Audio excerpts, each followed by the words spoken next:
The Chinese government has told Britain it should stop interfering in Hong Kong's affairs after the Foreign Secretary Dominic Raab suggested there should be an investigation into violence during the recent pro-democracy protests. Beijing said the days when the UK ruled the territory were long gone.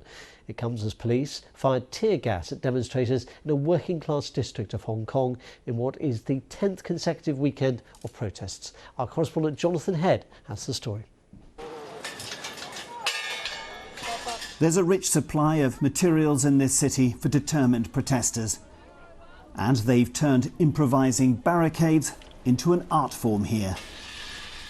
These hit-and-run blockades seem intended to provoke a police reaction, especially when they're surrounding a police station, as here, taunting the officers inside. One even scaling the walls to disable the cameras. And inevitably, they get a response.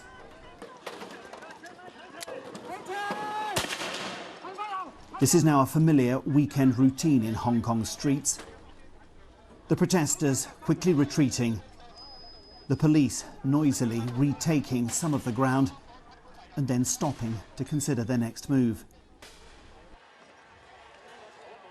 The protesters are sticking to their 5 demands, including an independent investigation of police tactics, a suggestion backed by Foreign Secretary Dominic Raab, which has now prompted China to tell Britain to stay out of Hong Kong's affairs. These protesters justify these actions by the need, they say, to defend the freedoms of Hong Kong. But to China, this all looks like intolerable disorder, and it's making it clear it won't put up with what it sees as foreign interference. China has accused outside powers of encouraging these protests. In truth, for all their desperate hope of foreign intervention, Hong Kong's dissidents are on their own and up against an unyielding and increasingly impatient Chinese government.